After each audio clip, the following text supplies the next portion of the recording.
Hello and good afternoon. I'm Shudha Chakravarti, the head of research of EU Business School. And let me take this opportunity to warmly welcome you to this very interesting, open, and might I say, a very pertinent panel discussion that people have on the challenges and prospects of gender equality. For those who are joining us for the first time, On Research is the research arm of EU Business School. And it is basically a one-stop shop for all things research oriented in terms of the research that we conduct at EU Business School, the faculty publications. It's also a platform where we host our own journal. But apart from that, On Research is also a platform where we actually engage with the wider world, and we try to proliferate discourse on very pertinent, or let's say topical issues. Interdisciplinary issues. And the reason behind that is, although we are a business school, business does not happen in vacuum. And in keeping with the ongoing theme of this month, which is Women in Business, and we have had many events as well as different panels, etc., that we have celebrated throughout the month of March. I think this particular panel discussion is really pertinent at this point of time, where we will look at basically the challenges that women face, not just in society, but particularly given in the field of business. So a big thank you to all of you for joining. Also, a big thank you to all the fantastic women behind who has put this show together. Maria, Alexandra, Katerina, and as well as finally, of course, Veronica, for all your efforts in making this panel happen. And finally, we are in good hands. I would pass the floor to Iris Meyerhofer, who is our Munich campus manager and who will be our moderator. And she will basically take you through the housekeeping rules, as well as introduce the topic for today, as well as the panelists. Thank you very much. Iris, it's all over to you. Thank you very much, Shudha, and welcome everyone to today's panel. As Shudha said, I'm the campus manager of the Munich campus of EU Business School, and I'll be today's moderator. Please do note that we will record this panel discussion so that you are informed. It's a big honor to be today's moderator, and it's an even bigger honor to introduce our great panelists to you. First, we have Dr. Shirin Haydari. She is the founding president of Gendro, an association with the mission to advance gender-sensitive research. And she says, not having equal opportunities takes away the freedom of women. Welcome, Shirin. Second, you already met Shudha. Dr. Shudha Chakravarti, our head of research at the EU Business School and editor-in-chief of On Research. And he says, quota means equality above liberty. We will discuss that later. Our third panelist, Dr. Begonia Gonzalez Otero. She is a senior research fellow at the Max Planck Institute for Innovation and Competition, and also the Gender Equality Officer. And Begonia says voluntary change for gender equality will not happen. And last but not least, from the business side, Christian Arsanger. He's been a media manager for many years. He currently works with Sky Deutschland. And before that, he held several high-profile positions, for example, at Sony Pictures, Warner Brothers, or the ProSiebenSat.1 Media AG. He says the media industry has an especially strong responsibility when it comes to gender equality and diversity. Welcome, Christian, as well. So, hello. Thank you. Hello, everyone. Let me start with a couple of numbers. Eurostat, the Statistic Office of the European Union, stated in their report from last year that out of 100 senior executives, only 18 are women. Out of 100 senior executives, only 18 are women. And one manager out of 3 only is a woman. That does not sound like gender equality when it comes to women in business. So let's look at first at the topic of companies. Begonia, when we talked before, you said entrepreneurs need to be taught in a different way. What do you mean by that? Well, what I meant by that and what I still think is that, so even when we take these numbers, we need to take these numbers with a certain grain of salt. So Because it's true, for instance, that in executive positions, the numbers are very low. Even if we look at, for instance, the situation here in Germany, where there has been a law that has imposed certain amount of women to be in supervisory boards, not in executive boards. What we have also seen, or what some of the research institutes like the DAW in Berlin has also shown, is that the percentage in supervisory boards of women has increased, but it's also that there are not enough women that are prepared for these positions at this point of time. So we have an overburden of women in supervisory boards. That are in many supervisory boards. And that, on the other hand, because of this quota mandate, also prevents men that are very well prepared for the positions to take part of that. On the other hand, in executive boards, where actually is where decisions are made, the amount of women is not existent. So I still have, when it comes to this law, for instance, I have some concerns on whether it's functional or dysfunctional, or whether it's actually, really forcing gender equality in the way that we want. When I refer to that entrepreneurship needs to change, it's not just a matter of gender equality, it's a matter of society, I will say. And it's a matter that I think the pandemic has shown us, or should have been a way eye-opener for all of us in terms of solidarity. I think that that's something that it's very much missing still. And that affects the way that we perceive gender equality, in inclusivity, diversity. So it's true that from the woman perspective, there is a special way to tackle that, because the amount of inequalities worldwide is very complex. And the fact that it's very complex, it also means that we might need some kind of hybrid solutions, so not just black and white type of solutions, not simple solutions, to increase or refine the balance again, instead of pushing back and forth. And that affects entrepreneurship in terms of how do we see society, how do we want as a society that our companies work, that our business work, just for the profits, or because that's, for me, that's always the kind of hitting question, the triggering of all the, so companies are supposed to be making profits, but there is no law that says what kind of profits. So it doesn't matter. Profits that, without going into if what they are doing is ethical or not ethical, or it's an illegal activity or not. It's not a matter of whether the activity is legal, it's whether what they are doing is actually good for society or not. And that there is no way to tackle that. So let's, sorry, we will talk about society later in depth. Let's stick with the companies for a second. Sharon, you told me that there needs to be a mandatory gender awareness in workplaces. How do you mean that? So thank you.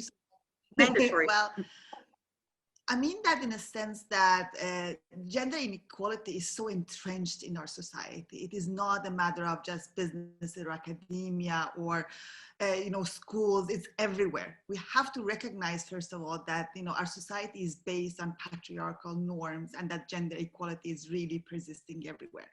And I think one way to tackle that is really making ourselves aware of that. Self-assessment, self-recognition, self-awareness is actually a very good step, because I think a lot of the practices that kind of reinforces gender inequality is based on social norms, the constructed norms, and a lot of those are actually very implicit and subconscious. And I think a lot of the biases that we see, they're implicit biases. They are not necessarily very explicit discrimination. That happens, of course, as well. There are lots of kind of evidence around that, but a lot of that work that goes into maintaining gender inequality and patriarchy is actually very subtle and very implicit. And I think that starts with our self-awareness understanding our own biases, and I think collectively helps us to identify our shortcomings and where and how we can improve that, and also recognizing the power inequalities and the power hierarchies, which is kind of the fundamental of patriarchy and the gender inequality. So and such, I think training, including mandatory one, as a way for people to really acknowledge that and become familiar with those concepts, with those notions, with the evidence, and also with the tools, could be actually a very good starting point. So Shuda, wouldn't an easy way be to break that gender inequality, a quota, a mandatory quota for companies? I know it's your favorite topic. Absolutely. No, I'm very much against quota. That's my personal viewpoint. I come from a country where we've had a lot of quota systems. And the basis for that is very different, because quota systems, more or less over time, it doesn't do much for equality either. And this has been seen in history, wherever it has been studied, whether in economics or in politics, etc. And it creates more, let's put it this way, atomization of society. Okay, so you're looking at more, you're not looking at societies as individuals as the building block, but you're looking at groups. And then you have more group identities, you have identity politics, whichever way, it's not just gender. So that is what my one objection with that. The second is when you're using terms as quotas, which means state intervention in things, I am very much against it, because I think that market principles are sometimes much better. And societies which have even tried in history, and we have failed, you have seen that in the 20th century, that if you give more credence to equality before liberty first, that does not lead to either liberty, neither equality. So, and the kind of what quota systems actually do is you're not looking at equality, you're looking at equity. So if I can come back to the statistics that you provided, Eurostat 118, I'm not saying discrimination does not happen, and where it happens, it's despicable. Okay, and I completely agree with Shireen that in terms of awareness, I would say awareness, if I take the words of Eleanor Roosevelt, and I kind of combine it with human rights, it starts at home, it starts in your neighborhood. It does not start with the government, it does not start in any institution. But these, when you're looking at, if you're making policies based on these numbers, I don't care what that 1% of men or women who are in the boards. I care about the 99% who are not there. Are they given equal opportunities? Are they given, I mean, in terms of assistance, in terms of how they actually progress in their careers? Because now what is happening, if you can take a different example, when we host conferences, everybody's running around. Do we have the adequate number of women, men, or whatever else? That does not help. So I don't care about that 1%, whether you're looking at it from a perspective of economic inequality over across the board, or even women. I'm looking at what happens to the 99%. And if I can just give you an example, the recent, I bet all of you, most of us have read this, a particular global bank, investment bank, that the junior associates work for more than 90 hours a week. And this organization has been championing, okay, diversity, inclusion, and whatever not. So I don't care about what kind of commitments you make sometimes, but it is basically, if you have 90 hours a week, it excludes a lot of people. Now, if you take women particularly, it excludes a lot of people for various reasons. So I would rather change that. So I don't necessarily go with the composition of boards and everything else, and definitely not quotas. Begonia, I see you frowning, and I heard you saying before voluntary change will not happen. So what do you think? Well, I mean, it's interesting because I think that in a way, Shuda said and what Shireen said are very much interrelated. And normally all the big complex problems are the interface, no, of different views. I mean, it's true. I respect very much, and I agree with Shuda that we need to look at what is happening at this 99%, not just at the 1%.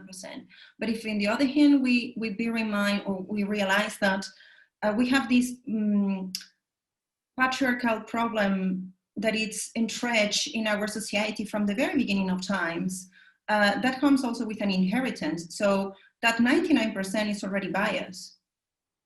So maybe we need to look at that 99% with a very special types of eyes or lens in order to see how can we change this, because the problem is already there from the beginning. I mean, I can give you a very basic, another type of example that has nothing to do with supervisory boards.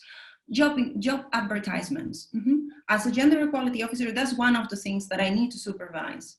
And it's incredible, incredible. And this is language.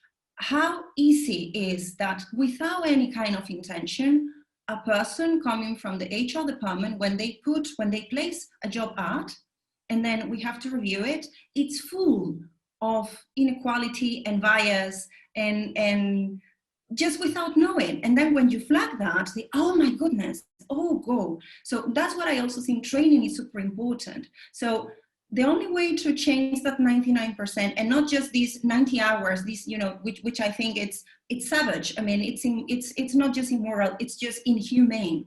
I mean, if you need to work 90 hours a week, that's inhumane. I mean, it doesn't matter it's not a matter of gender. It's not a matter of, even if you're, you know, no. We need, I mean, it's about training and education and acknowledge. And that won't happen if we won't force it. Yeah. Christian, let me bring you in here. You work in the business, on the business side, and you work for a media company. And you said to me that you have an especially strong responsibility. When Begonia talks about job ads and the language there, you post your message to the world in TV, on the platforms. Why do you have a special responsibility there? Well, working in the media industry means that, as you said already, Iris, you reach out to millions of people out there, which means our product, our content is also in a way a culture good and not just any good like fast consumer products, whatever. And indeed, we are aware of this responsibility.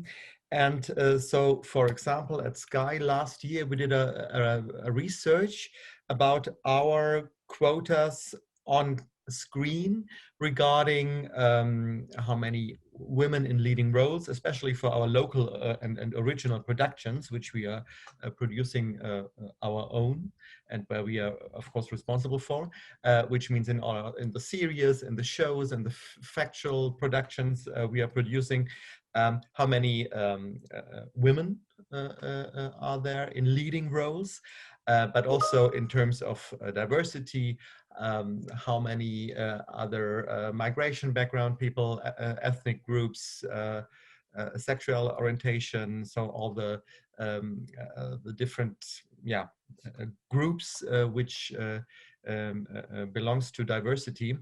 And the output was very surprising, and we did it in, compared to free TV in Germany, and the output was that we are much ahead in terms of percentage and quotas compared to free TV. So we had more women in leading roles, more also inclusion, I forgot to mention, so also disabled persons.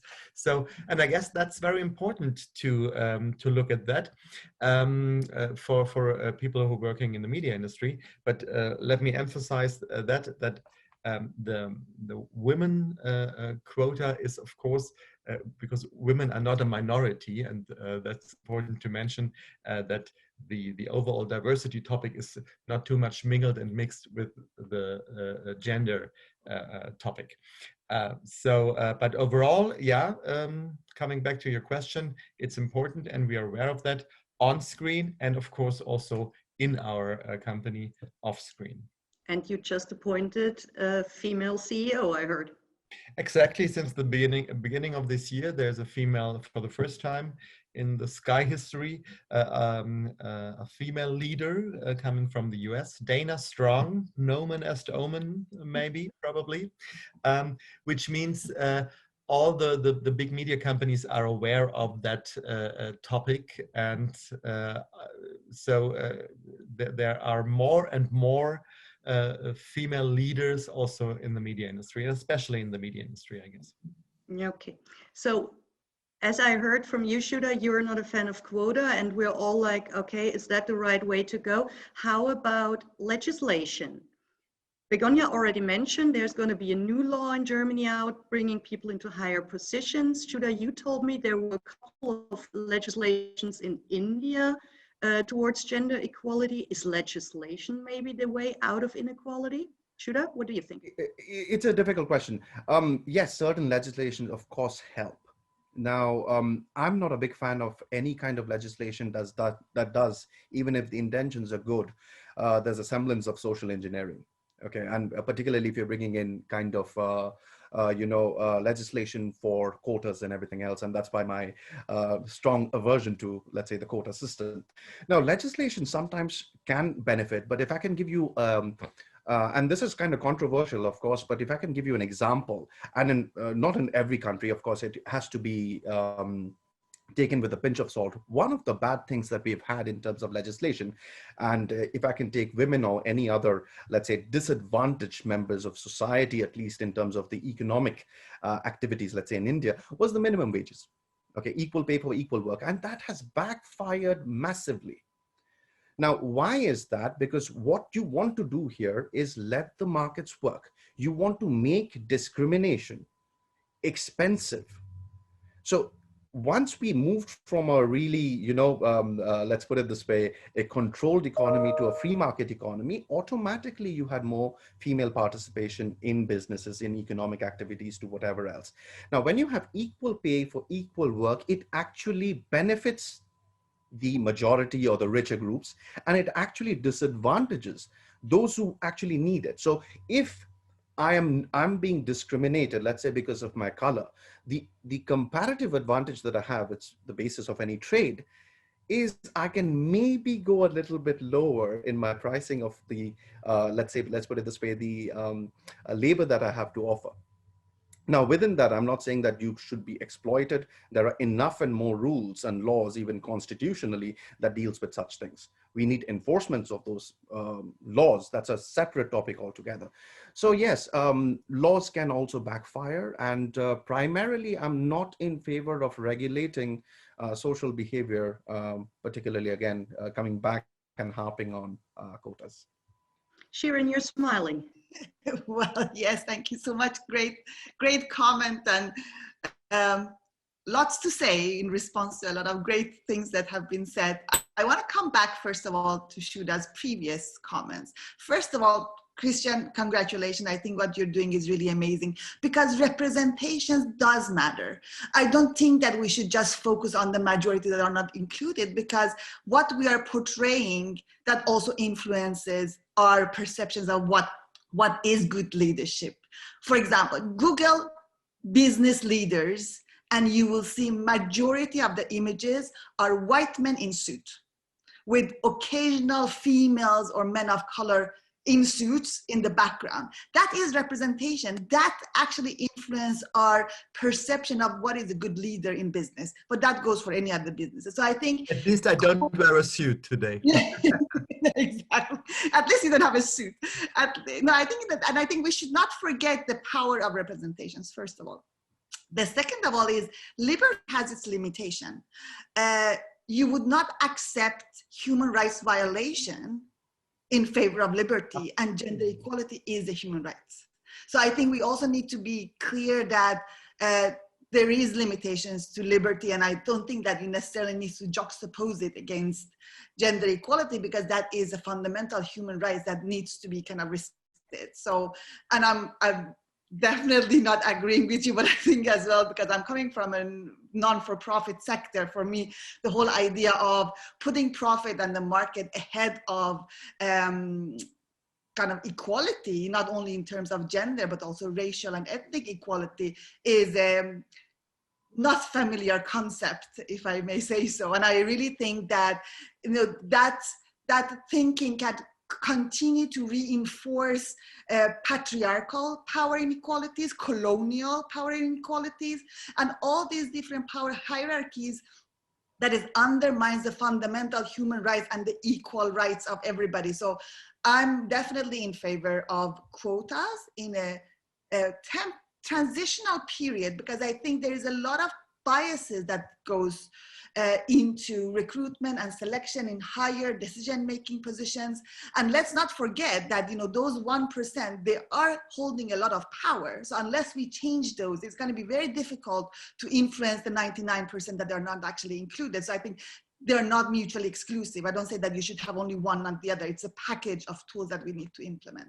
And legislation does definitely work. We should not accept racial, gender-based discrimination, sexual harassment, but there could be also legislation that can be positive legislations in terms of promoting paternal leave or promoting more flexible working environment. They're not all punitive laws that can have an impact. They can also be much more positive and promotive law and supportive laws that can also help a change in the society and making certain things acceptable. And I think I can go on for a long time, but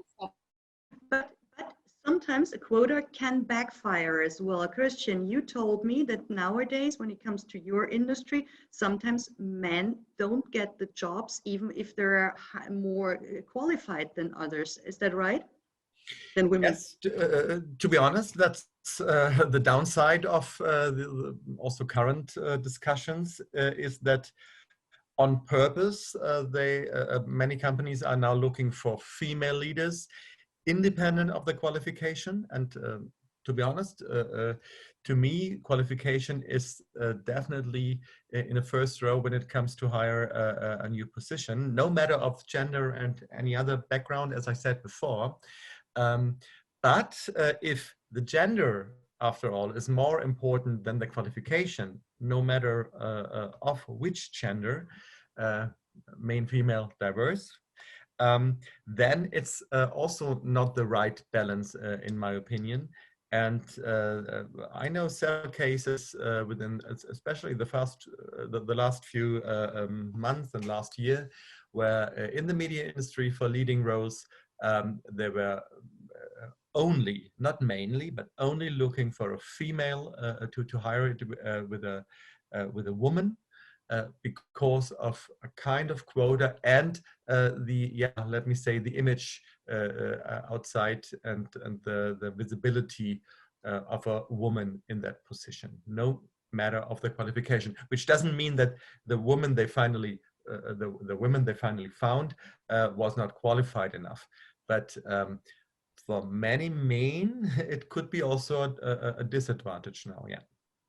Begonia, you're nodding. Oh, Sharon, sorry. Can I add just something to that? I think that's a very important point. I mean, first of all, I must say that I do not think that we should disregard qualifications for any posts, so gender should not take over. However, let's not forget that assessing merit and qualification is extremely gendered, and there are loads of studies shows that we undervalue and underestimate women's qualifications and competence and overestimate and overvalue men's qualifications. So I do not think that the way we think about qualification is necessarily unbiased, and I think we should really keep that in mind. And there are loads of examples I know of incompetent, disqualified men have taken those positions despite their gender, and that's not being questioned. And I think it's very typical gender equality question that we always believe that quotas will put in place disqualified, unqualified, incompetent women,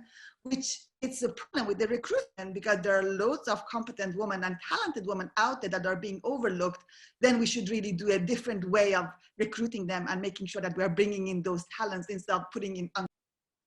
Shuda, you're strongly opposed to that. I get the gist of the message, and I don't disagree with that. Okay, I don't necessarily disagree with that. My question is, let's go back to Shireen's point of representation does matter. Definitely it does matter. My question is, what is the tactical way that we're going to get that? My way of looking at it is more organic. I don't want social engineering to happen there because that leads to tokenism. That's my point. The same thing is find qualified men or women, it doesn't matter, but there are differences in terms of studies. So if we take just STEM, particularly, and let's take, because in these kind of things, Scandinavia is always thrown at you. And you see, gender, if you want to construct gender, of course, there's something biological and there's something, of course, environmental. And those who say the nature nurture, I think that's a false dichotomy. It's a mix of both. Now, where you've had actually the environment, at least this is the best example I can give you, Scandinavian countries, where you have across the board in terms of rights enjoyed equitably by men and women, okay, you've had the most differences in biological choices. So it has not necessarily led to women joining STEM fields more. Okay, per capita, maybe I can find the study, you might have even in poorer countries, which might reek of patriarchy, and that's horrible, where women actually want to go for STEM. So if just mathematically speaking, like let's say STEM fields where you have 8-to-1 difference, almost all across the world. I have the exact number here. UNESCO says 35% of STEM students are female at the moment, but when you look into information communication studies, it's only 3%. Absolutely, absolutely. And so these are the jobs of the it's future. Somewhere around 8-to-1 if you're taking global, etc. So if you're going by numbers, not necessarily, and that's why the Scandinavian quota system has failed, because now you can't fill it up with different diversity. So now you have to immigrate people. So my question is not whether you are reaching the goal. My question is, as a libertarian, for me, the means are very important, as important as the ends. So if you're going to take away liberty, and once again, I never said that liberty can go beyond and can violate human rights. Liberty falls within human rights, and it's the first premise of human rights, okay, as looking at individuals as the final unit of society. So that's my point. So mathematically, sometimes it might not make sense. So, Begonia, you worked in higher education as well, and you still do. Where is the problem? Why do women not join these studies and jobs that will be the jobs of the future? Where does it start? Well, I think when Sudha was talking from his libertarian point of view, I mean, which I understand his political view, and I actually respect that. I come from an economic perspective. I'm also very much against regulation or regulatory intervention when there is no market failure. But when we're talking about social engineering, or when he's talking that he doesn't want social engineering, the problem is that social engineering already has happened. It's already there. It's already entrenched. So how are you going to solve that problem? How are you going to address that problem that it's already there without re-engineering that society? Because, I mean, to a certain point, we might need a reset. And that's actually, even when we think about regulatory intervention, and I have the feeling that for maybe 5 to 10 minutes, we were focusing too much on quota gender laws or gender quota laws, and not everything is about quotas, not everything is about, I mean, there are many ways, maybe it's because I have this legal and economic background, and but there are many ways about how to look at legal intervention. And when we, I mean, just to, and then I come back to your question, just because I think it's important to make that clarification. When we're talking about that from a social behavioral point of view, of course, when we're talking about regulation, it's very difficult, it's very complex, and it's not a matter whether it's punitive or not. I mean, there are very ways to regulate: command and control, regulatory self-regulation, codes of conduct, so private ordering, and all of that. When we're talking about a whole society problem, and when we have jurisdictions and different problems in different countries, of course, it means that every intervention needs to be very targeted. So when we're talking about labor law, might be one thing. When we're talking about something that is related to company law, might need another approach, and so on and so on. But that doesn't mean that because it's too complex, we just said, let's go with a quota and solve it. No, but I think we need to take at first step. And since we didn't have taken any steps, I think that to a certain extent, even if it has some cons, quotas, it's a good way to start, but it should not be the goal. It should be a means to an end. Then that same applies when you look at higher education, or when you look at science. We already have the roles there. We already have the social engineering that we don't like. We already see that, I mean, and I don't know, there are so many studies, and it's not a matter of numbers, but it's also a matter of just looking around. Just when you look around, I mean, I can talk from my own experience with my niece and my nephew, and they are 8 and 5. And she's very much into STEAM science, but she's also very much into poetry and painting and many other things. So it's also a matter of how the educational system and the society, it's helping that from the beginning. That's a very good point, Begonia, because we have parents here. So I have children, Christian, you have children, Shirin, you have children. Start with the parents at the very beginning, where we said give the boys the cars and the girls the dolls. Is that where it starts, Christian? What's your opinion? I don't think that this is one of a reason, because you cannot force a child to do anything. You cannot force a girl to play with dolls, and cannot force a boy to play with cars, because if a boy has other feelings or whatever to play with dolls, it is as it is. And meanwhile, it's definitely much more common and accepted than maybe in earlier times, decades ago. So of course, there's always a kind of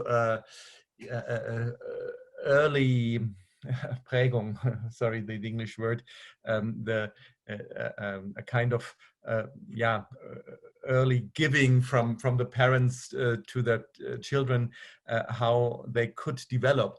But I don't think that this is one of the reasons for a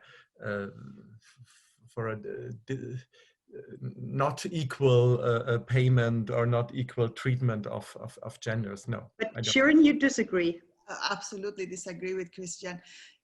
Gender is a pure social construct, and we are fed from the moment we are born onto those gender roles. When I gave birth, my daughter was put into pink immediately. Everybody was calling her princesses. All the presents she was getting, they were female parties. The exposure that they get in school, in stores, by cartoon, the way storybooks are portraying women and girls, we are exposed to that constantly. And that keeps reinforced as we grow up in schools, the way teachers are treating us, the way parents subconsciously are treating. There are studies showing that actually parents encourage boys to take risks, whereas they caution their girls to not take risks. So already at a very early stage, we are feeding our children with those norms. What is acceptable for being a girl or a boy?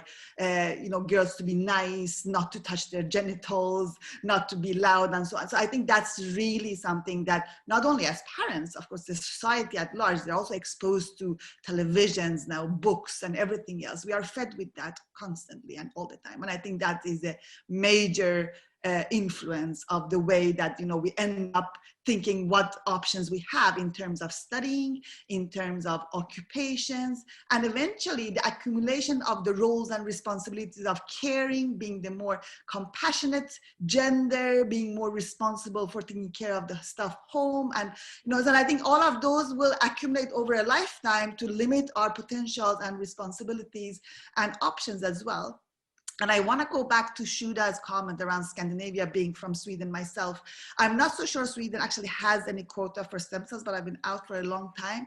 I think the study that you're referring to is referring to the gender equality ranking of Sweden and their contribution to the stem cells, but I might be mistaken. In any case, participation in STEM studies is not something that will change over a generation. I think that's also, again, a result of all these school years. Again, boys have been encouraged to be stronger in math and sciences, where girls have been encouraged to be more in social sciences. So I think that's something that is not only fixable over a generation, but that definitely takes longer time. And I also think that it has a lot of different complex issues as well that is related to that. It's not a matter of just gender equality. There are other aspects to that, but we'll have discussions around that offsite.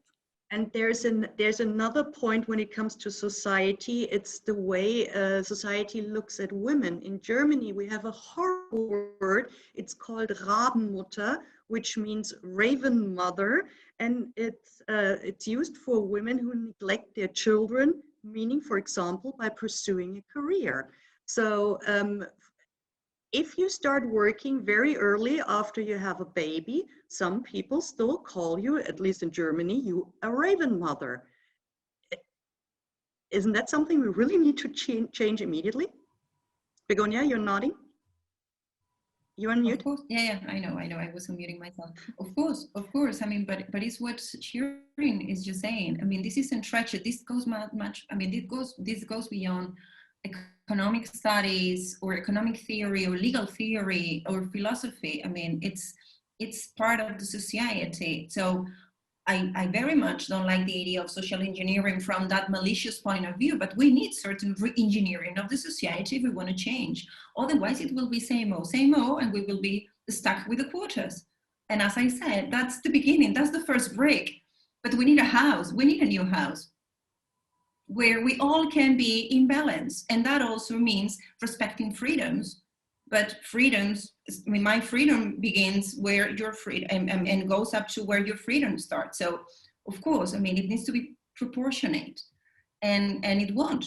We need to change those words. The problem is that language doesn't come from a top-down approach. It doesn't work.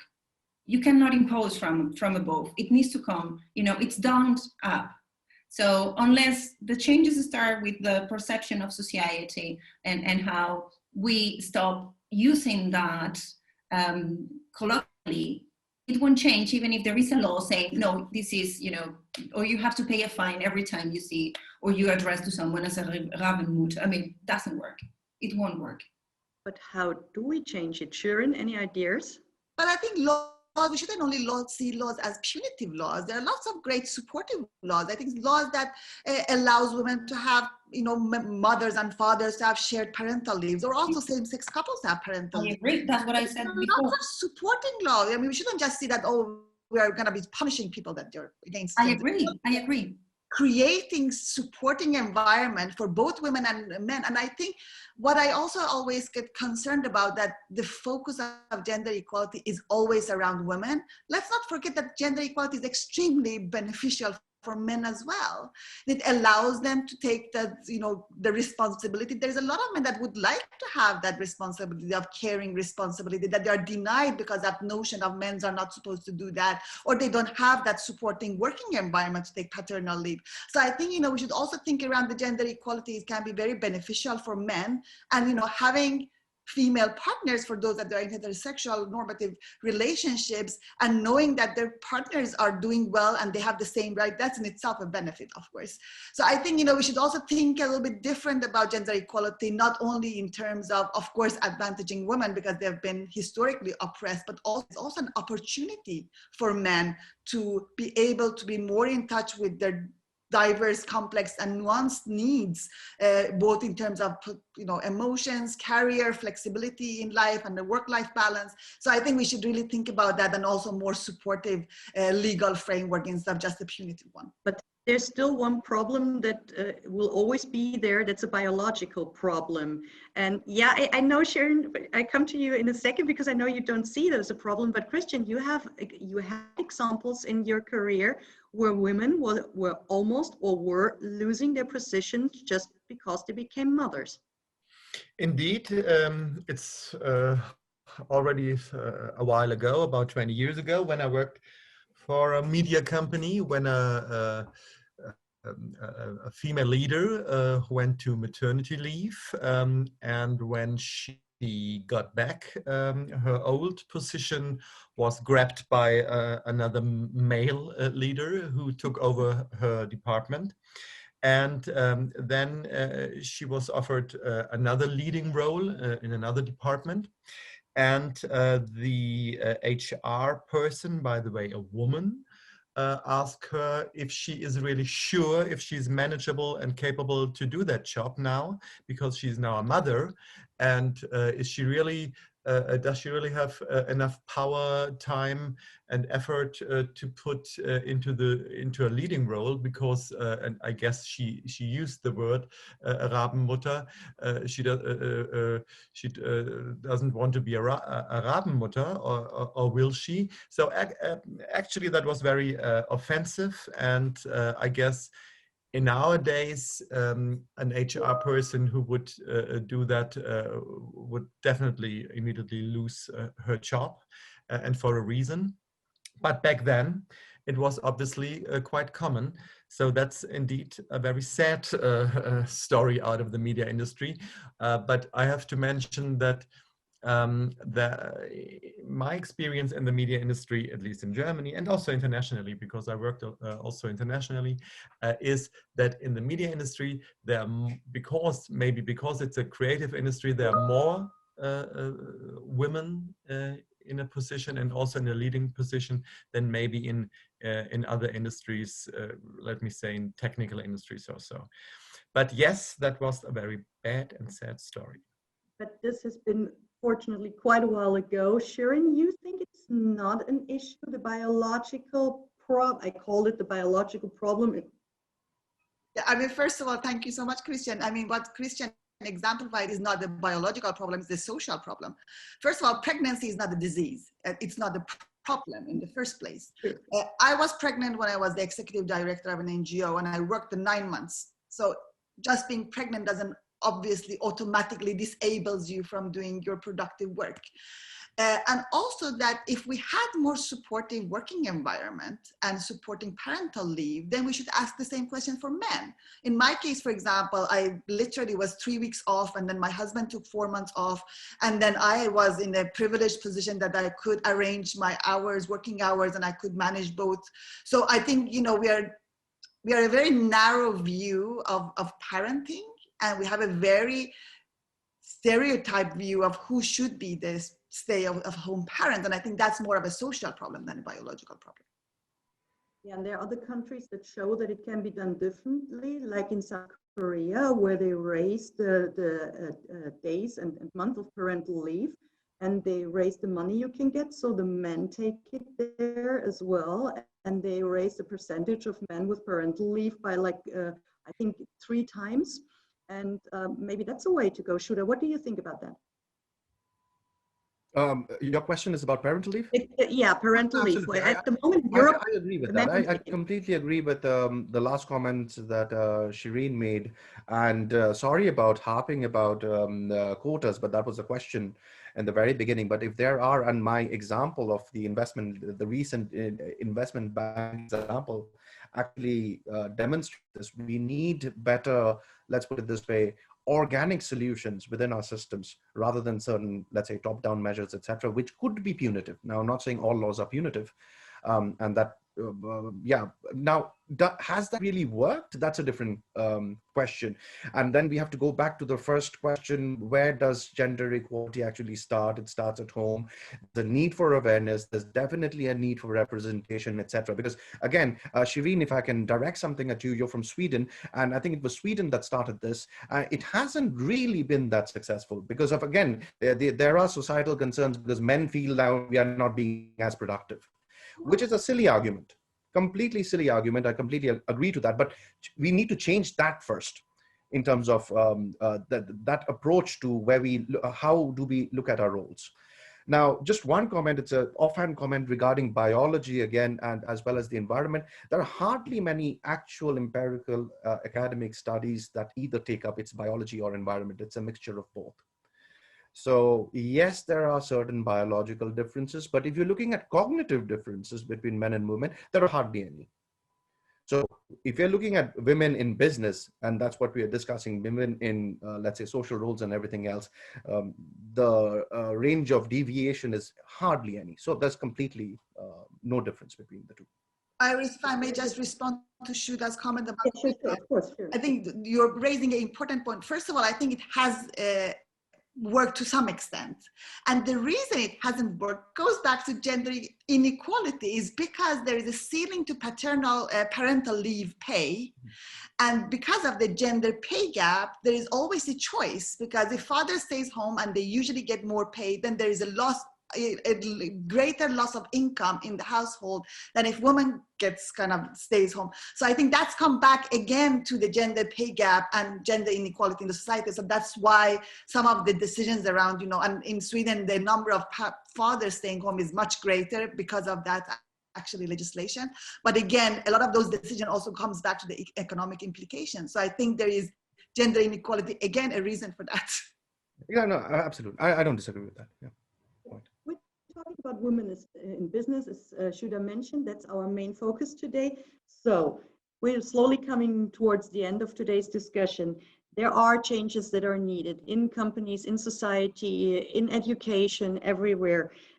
Begonia, your top 3 issues that need to be tackled when it comes to women in business, what are they? Well, I will ask the others as well, so you can already think about it. Okay, I open the floor. Well, I think first in business is education, because we need to look at the future, and I think that's one of the key. I think the second is also education, but in the at the professional level. So within the companies, we need training there and more awareness. And by training, I mean at different levels. I mean from making awareness of what kind of language are we using, understanding what gender equality means, because I agree with Sharon, there is still a lot of misunderstanding that gender equality is just about women, and no, it's about gender. So there are different genders, not just women, not just female. And I will say the third, it's also a matter of probably we might need certain legal intervention, but from a soft law perspective, I will say, trying to build, so the only way to change, or in my opinion, to re-engineer or to intervene in business without regulatory intervention, which is something that I think, at least, I mean, I agree with Shuda that we need to be very careful with that. It's through private initiatives, regulatory self-regulation, so measures that make the companies aware and make the people on top aware that we need that for the greater good. So it's more like, instead of just looking for how to make more profits, how can we shape into creating profits that are also bringing wealth for the society. Christian, your top 3 things you would change. I guess one main issue is to get rid of bias and stereotypes and those kind of things. And of course, education is important here. And just to add that, what maybe Shirin misunderstood me. Of course, I didn't say that education and childhood is not imprinting. Now I know the word, is not imprinting for the development of a person, independent of the gender. But yeah, get rid of bias and stereotypes. And having a balanced and fair view on the whole position and the whole view, that the pendulum doesn't swing back too much to the other direction, because to have a balanced and equal treatment, no matter of gender, of race, of sexual orientation. So I guess that's important. Yeah, and it's a long way still to go. Shuda, I see you nodding. I'm nodding because I agree. Again, it's the 3 main things. I would, of course, start with education and awareness again, and go back to Eleanor Roosevelt. It starts at home, it starts in your neighborhood, it starts in your city, it starts in your district. It's not a top-down approach. If you take the wider human rights, not just gender, it has to start there. Having said that, in terms of proportionality, of course, there are many challenges, but we have done fantastically well in the last 70 years. Okay, I'm not saying the problems regarding xenophobia, racism, gender, to whatever else you can bring into this plethora of human rights. And there are many challenges to overcome, but we have done fantastically well. That's one. The second is in what Begonia mentioned in terms of even soft laws, etc. I'm very pro that. Even market mechanisms that make biases and discrimination expensive. I want to see that if you are actually discriminating, that is expensive for you. Okay, and you know, we can, I'm more interested in the means. The ends, I think we all agree. And finally, this is more of a thought process and everything, in terms of the kind of narrative sometimes we have, and where I'm a little more careful. We have to always remember sometimes that disparities are not always a result of discrimination. And whether that be xenophobia, that be racism, that be gender, to whatever else, and we start equating that. And the problem with that is, if those narratives are not challenged, and there's not a possibility of challenging those narratives, that becomes history in the future. And this is, it's like a subtle warning to everybody. It's not just about gender, but this is something that I feel truly passionate about. Thank you, Shuda. Shirin, your top 3 tackle issues. Great. Well, I just have to echo my previous colleagues. Definitely awareness raising about our implicit biases, but also about structural sexism and discrimination which exists, which goes beyond the individual one. I think that's really important for us to be aware of. The second one would be definitely soft laws and policies. I think supportive laws and policies would be super important to make sure that we can actually encourage a change. And finally, I had a third one, but I think research would be important as well to really understand the mechanism behind gender inequality, to highlight the benefits of gender equality on our health and our well-being and our society, and continue, and also making gender equality fun. I mean, I really enjoyed this debate and conversation and hearing different points of view, and just making sure that keeping those conversations alive, that's actually very important. So thank you for hosting this panel discussion. Thank you, Shirin. And let's, for the as a closure, let's look into a magical crystal ball, and we look into 20 years from now. Where will we stand on the topic of gender equality? All of you. Who wants to go first? Where will we stand in 20 years? We would have made spectacular progress, at least in the West.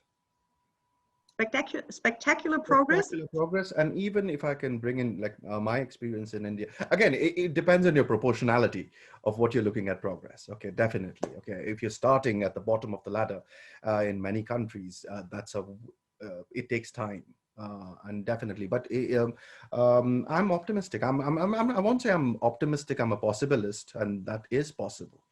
Okay, so it's not something that is unachievable, and I think the progress we can make is tremendous. So let's meet here in 20 years, Shuda, and we will see if we made huge progress. The others' opinions, where will we stand in 20 years, Christian? I guess the progress will be much more than over the last 20 years. So I'm pretty sure, not sure if it's really equal, and definitely not worldwide, but in Western societies, I'm pretty sure that the progress will be much more and faster than over the past 20 years. Begonia, do you agree on that? Well, I don't know. I actually don't know.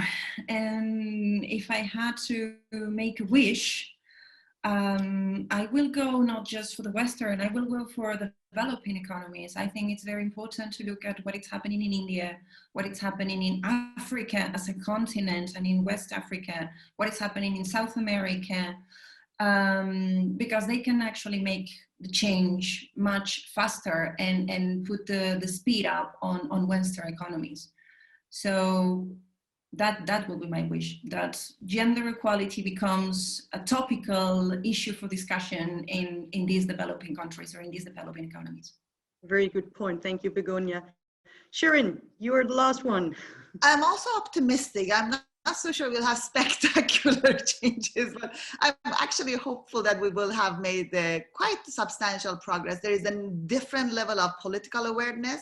There is a different level of activism. We have amazing feminist movements around the world, the younger generations. We have technological tool that can accelerate that. There are laws and policies that will give fruit to those changes. So I'm hopeful, but I also know that in the next 20 years, we will also have exposed a lot of the problems. So we will still have a lot of work to do in 20 years. And I hope my daughter will be here instead of me in 20 years to have this discussion with you. Thank you very much. I will send my son over so that we can do a next generation talk in 20 years here. Thank you very much, everyone, for this very, very interesting panel discussion. And thanks for joining. I will hand back to Shuda now. And thank you to all of you for the great point of view you shared with us. Thank you. Thank you very much. Thank you very much. Thank you. Again, panelists, thank you for joining. I'll just take a couple of seconds, literally. And I really enjoyed this panel discussion too. Of course, we had all different ideas, and 1 hour was not enough. Okay, I think the elephant in the room was time once again. And I definitely hope that we can do this once again, or even later with a bigger panel and with more time and bring in more issues.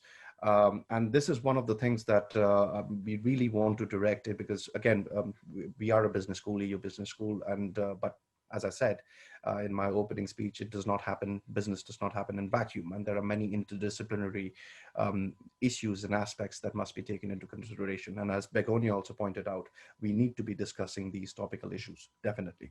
So I learned a lot from this panel discussion.